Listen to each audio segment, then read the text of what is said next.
Fine. Let's start. Number 10. The 7 minutes of terror with people inside.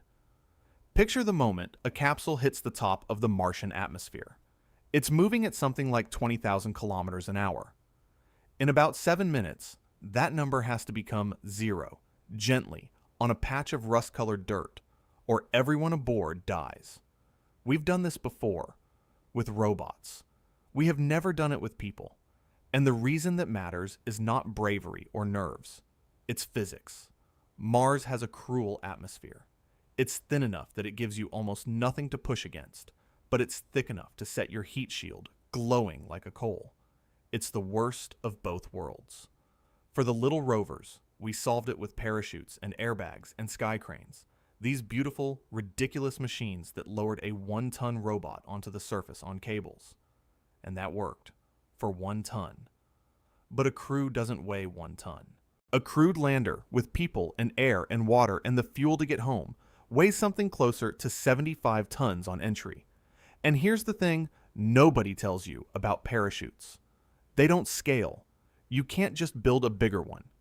NASA's own studies found that at the size you'd need for a human lander, the parachute would have to trail hundreds of meters behind the vehicle, and the whole arrangement just falls apart. The math says no, so the only option left is to do something that sounds insane. You turn the spacecraft around, and you fire its engine straight into the wind, while you're still going faster than sound. It's called supersonic retropropulsion, and the idea is to use raw thrust to claw the velocity off before you hit the ground. NASA's assessments are blunt about it. For anything heavier than about 5 tons landing on Mars, this isn't a nice to have. It's required. There is no other way down. And we have never flown the full version. We can model it on computers. We can run little tests. But the actual fluid dynamics of firing a rocket engine into supersonic airflow on Mars is messy and unsteady and hard to predict, and the vehicle wants to tumble while you're doing it. You're trying to balance a pencil on its tip in a hurricane, except the pencil is a building full of human beings. Here's what training can't fix. You cannot rehearse a Mars landing on Earth. Our air is too thick, our gravity too strong, our atmosphere the wrong shape. Every simulation is an educated guess. The first time the real maneuver happens at full scale, with the real Martian air and the real Martian gravity, there will be a crew strapped inside it. The test and the mission are the same event. The robots had their 7 minutes of terror, and the engineers on Earth could only watch a recording of something that had already happened. With a crew, that helplessness goes both ways. Houston can only watch, and the crew can only ride. Number 9. The 39 extra minutes. A day on Mars is 24 hours and 39 minutes long. That's it. That's the whole problem. 39 extra minutes. It sounds like nothing. It sounds like the kind of thing you'd be grateful for. A little extra time in the morning. It is, in fact, one of the most quietly corrosive things on this entire list. And we know that because we've already watched it break people. When we land a rover on Mars, the team that drives it can't work on Earth time. The rover wakes with the Martian sun, so the humans have to as well. So they shift their entire lives onto the Martian clock, the soul, 24 hours and 39 minutes. And every single day, their schedule slides 39 minutes later. Wake up at 7, then 7:40, then 8:20, around and around the clock. Within a couple of weeks, they're sleeping through California afternoons and eating breakfast at midnight. During the Phoenix lander mission, scientists actually studied the team living this way. One of them, a sleep neuroscientist named Stephen Lockley, described it perfectly. He said it was like traveling 3 time zones west every 2 days, forever. Your body never catches up because the finish line keeps moving. The team's sleep dropped to under 5 hours a night. They reported trouble concentrating, mood swings, this strange sense of being cut off from anyone still living on Earth time. and that was for 78 days. The first Mars crew lives on the Sol for well over a year. Now, we have tricks. Blue-enriched lighting to fool the brain into thinking it's daytime. Blackout curtains, sleep masks, caffeine timed to the minute. And those help. They genuinely do. But here's the thing. They manage the symptom. They never touch the cause. The 39 minutes is still there. Every single Sol, dragging the body clock a little further out of alignment. And on Earth, the rover teams at least had a refuge. They could step outside, see the real sun, call a friend who lived in normal time, anchor themselves to a planet that ran on 24 hours. The Mars crew has none of that. Their sunrise, their sunset, their entire working world runs on the Sol. There is no version of the day that lets the body rest on its own terms. The clock they were born to is 200 million kilometers away, and it doesn't fit here anymore. Number 8. The medicine expires before they get home. Open the medicine cabinet in your bathroom right now and look at the little dates printed on everything. The painkillers, the antibiotics, the allergy pills. Most of them are good for 2, maybe 3 years.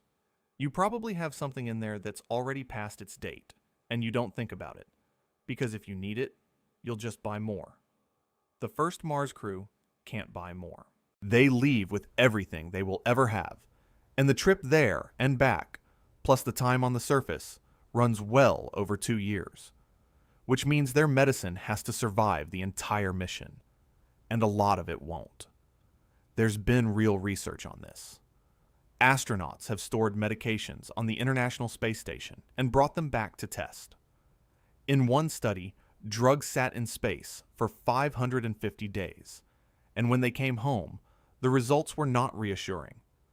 Melatonin, the sleep aid, had failed its stability requirements outright.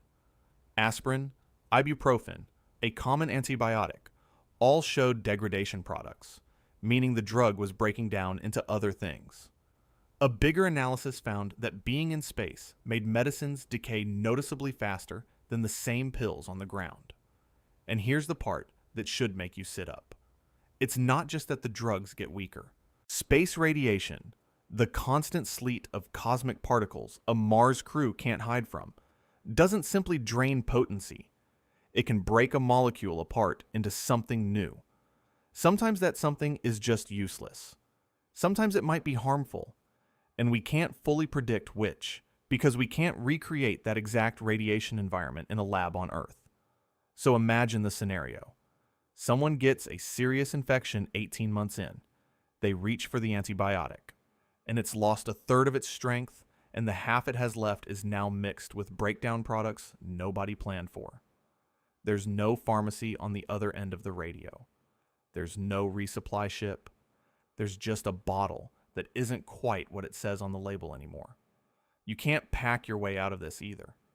The most fragile drugs, the protein-based ones, can go bad in as little as 6 months, even in a refrigerator, which is hopeless for a mission this long. And cramming in extra supplies costs mass, and mass costs fuel. And on a Mars mission, every kilogram is a fight. There are clever ideas on the horizon, like synthesizing fresh medicine in flight, a kind of astropharmacy. Maybe that saves the day someday. But right now, the cold truth is simple. Chemistry doesn't care how well trained you are.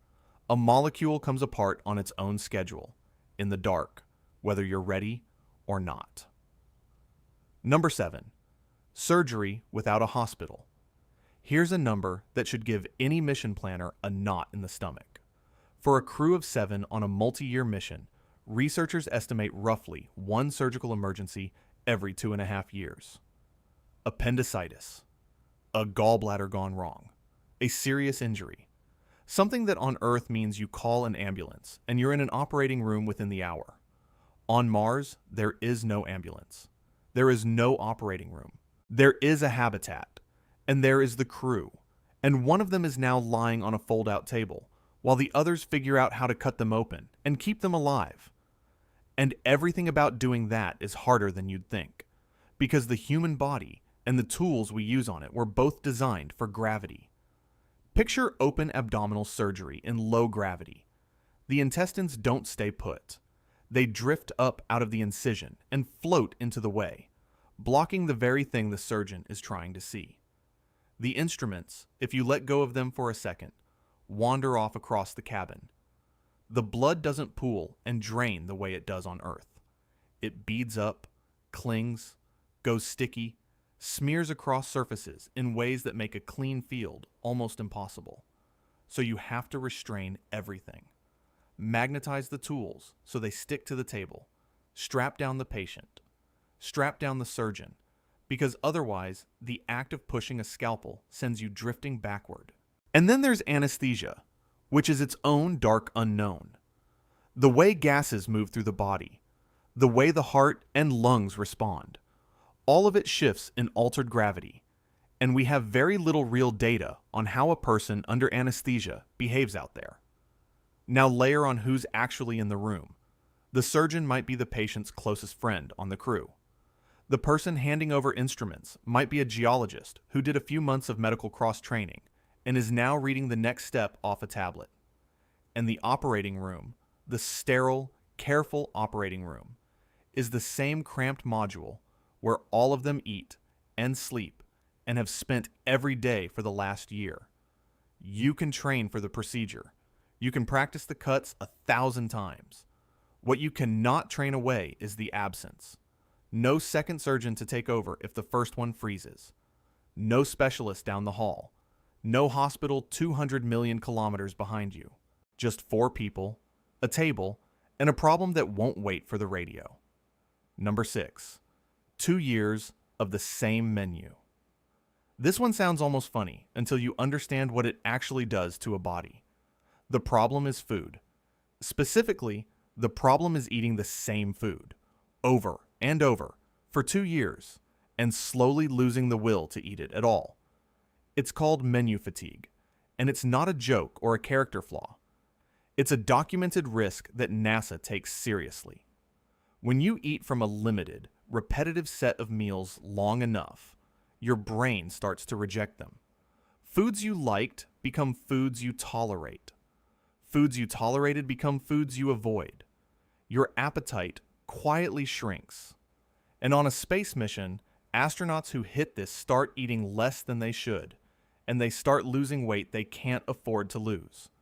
Under-eating chips away at muscle, at the immune system, at the heart. The food is right there. The body just doesn't want it anymore. And that would be a manageable problem on its own. But it's running alongside a second one, and the two of them feed each other in the worst way. Because the food itself is changing. Stored food doesn't just sit there inert. The vitamins inside it degrade. NASA studied space food over 3 years of storage, and the results are sobering. Vitamin C dropped somewhere between 37% and, in some products, 100%. Gone. Vitamin B1 fell to inadequate levels within 3 years. Some nutrients were borderline before the mission even launched. The meals that leave Earth packed with what a body needs slowly become meals that are missing pieces. So now, hold both of these in your head at once. As the months drag on, the crew wants to eat less, exactly as the food they're eating is becoming less nourishing. Every bite matters more. At the precise moment, they're taking fewer of them. The skipped meals aren't just calories lost. They're vitamins not replaced in a body that's already running short. There's no willpower fix for this. You can order yourself to eat, but you can't order your appetite back, and you certainly can't order vitamin C back into a pouch that's lost it. The dream is to grow fresh food on the way, real plants, a little garden in the dark. We're working on it. But no one has ever kept that kind of system alive across a full trip to Mars and back. For the first crew, dinner is whatever left Earth with them, getting a little less appetizing and a little less nourishing with every passing sol. Number 5, the third quarter wall. There's a pattern that shows up again and again whenever humans get locked away from the world for a long time. It shows up in Antarctic crews, wintering over in the dark. It shows up in submariners on long patrols. And it showed up in Mars 500, an experiment where 6 men were sealed inside a mock spacecraft for 520 days to simulate a trip to Mars without ever leaving Moscow. The pattern is this. Somewhere past the halfway point, around the third quarter of the mission, the mood breaks. Psychologists actually call it the third quarter phenomenon. Irritability climbs. Little annoyances become unbearable.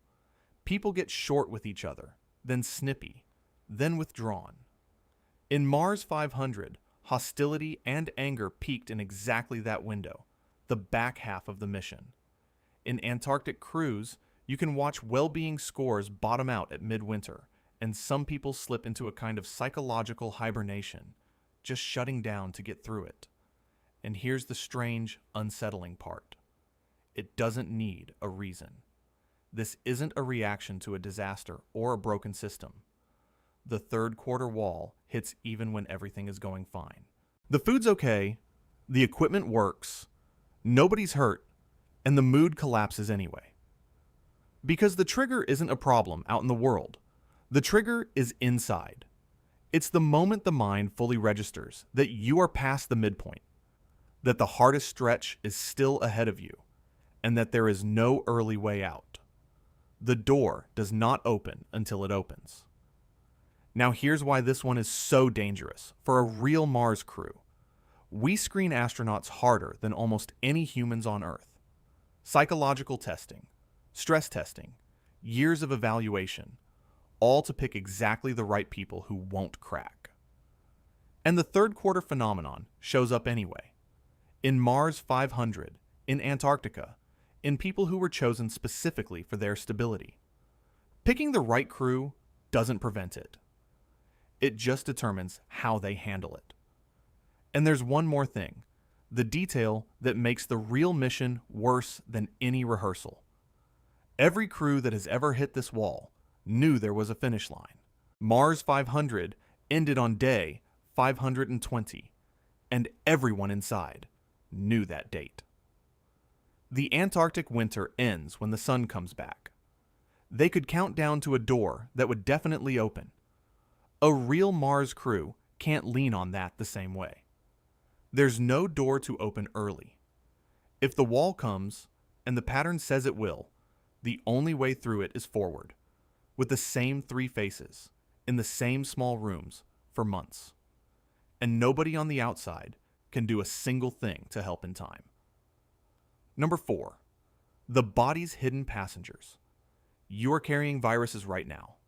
Almost everyone is. The virus that causes chickenpox, the one behind cold sores, Epstein-Barr, the one that gives you mono. Once they get into you, a lot of these never fully leave. They go quiet.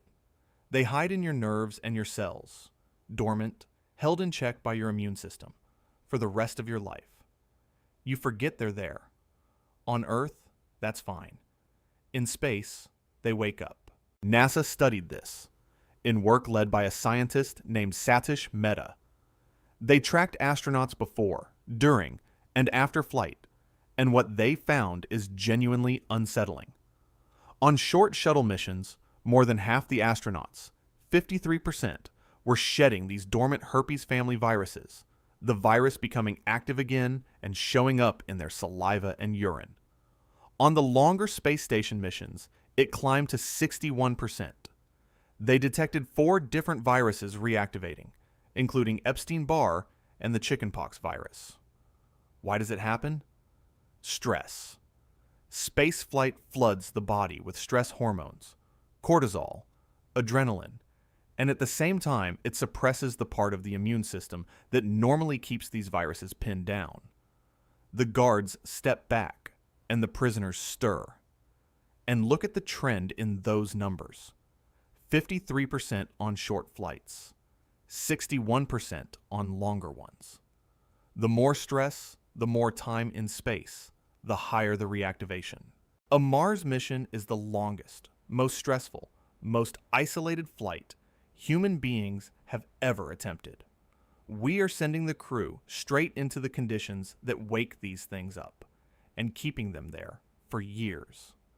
But the crew's own bodies aren't the only thing growing something.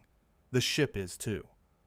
On the old Russian station Mir, the crew started noticing the view out one of the windows getting hazy. Something was clouding it. That something turned out to be fungus, growing on the outside of the window, and it had started eating into the window's surface. Inside, it was worse. Mir eventually hosted more than 100 species of fungi and microbes, in some places thick enough that the crew worried about their health, in a station that was warm and damp like a permanent steam bath. These microbes can corrode metal. They can degrade plastic. They evolve, adapting to the strange new world of the spacecraft faster than the humans do. So picture the full thing. A sealed container, flying for years, where the crew's own dormant infections are waking up inside them, and the walls are slowly growing a living film that eats the ship. Training is about facing an external threat, something out there you can prepare for and confront. This isn't out there. It's in the crew's nerve cells and on the glass they look through. They brought it with them, and there's nowhere for any of it to go. Number 3. 40 minutes from help. Light is fast. It is the fastest thing there is, and it is still too slow to save you on Mars.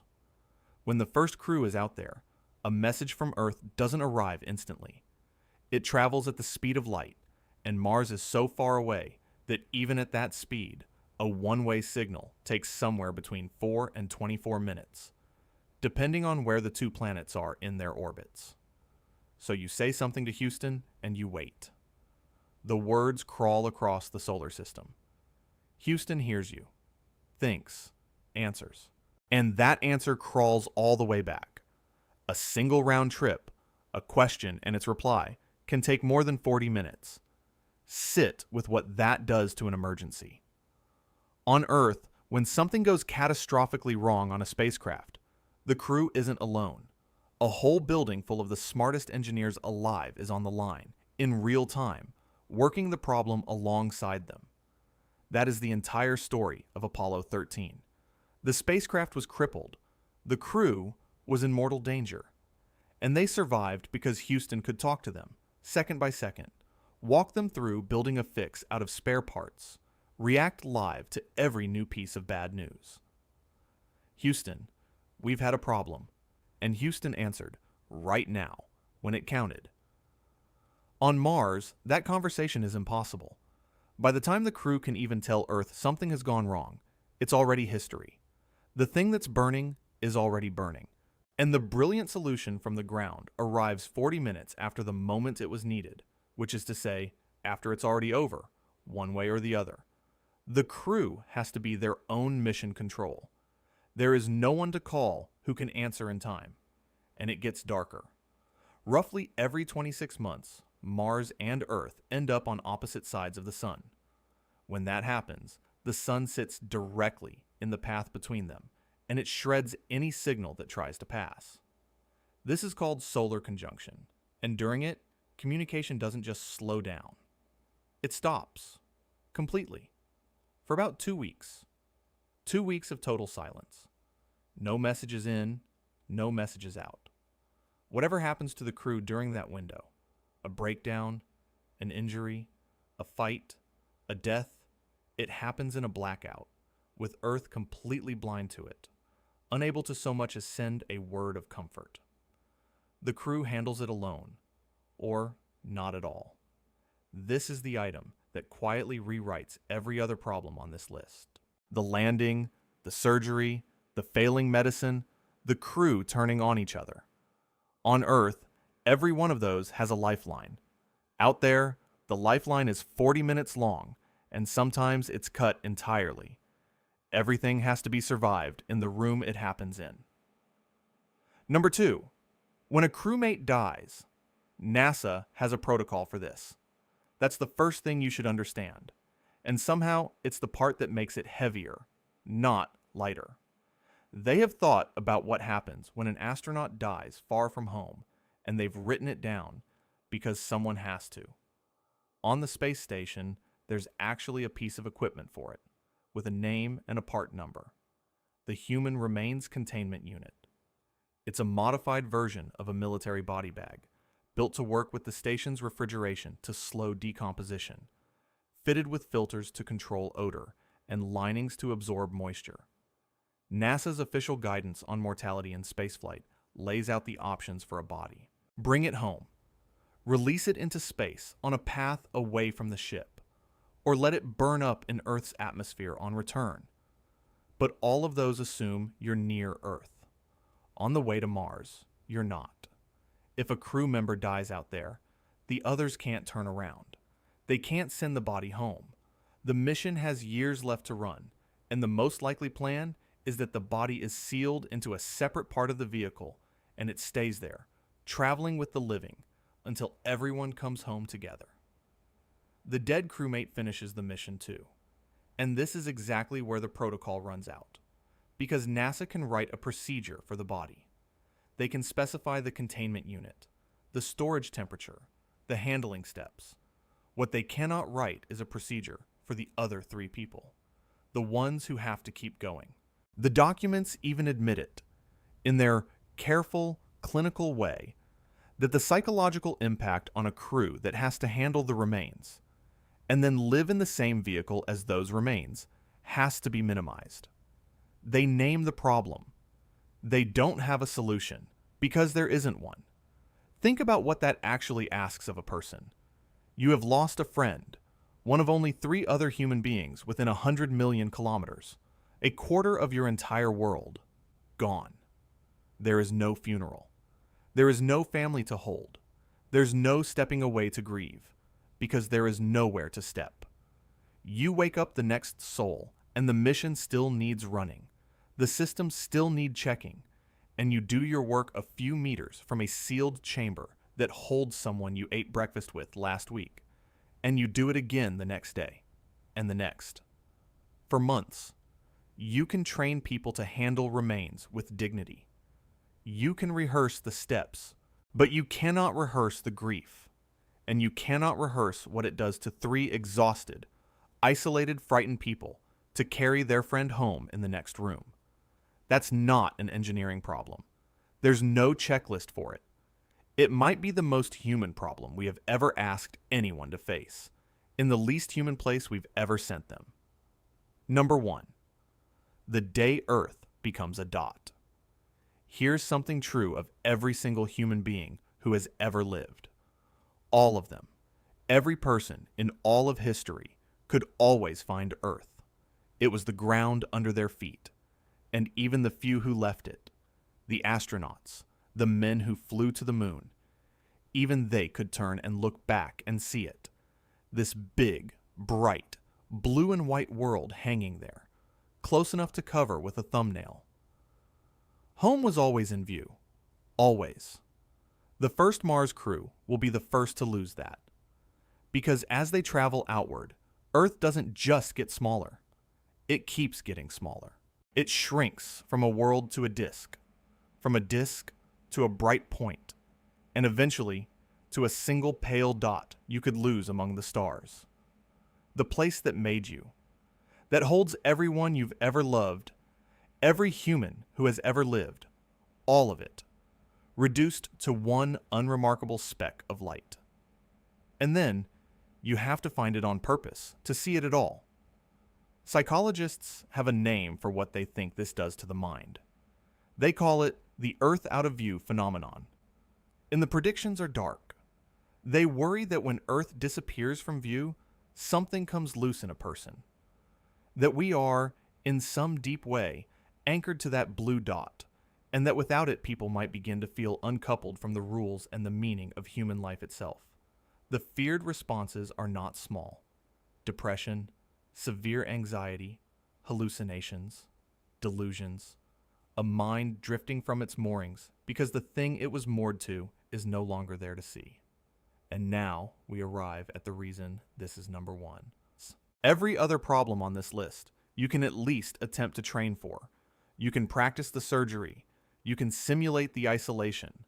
We build whole habitats in the desert and in Hawaii and seal volunteers inside for a year to rehearse the loneliness, the delayed messages, the same four faces.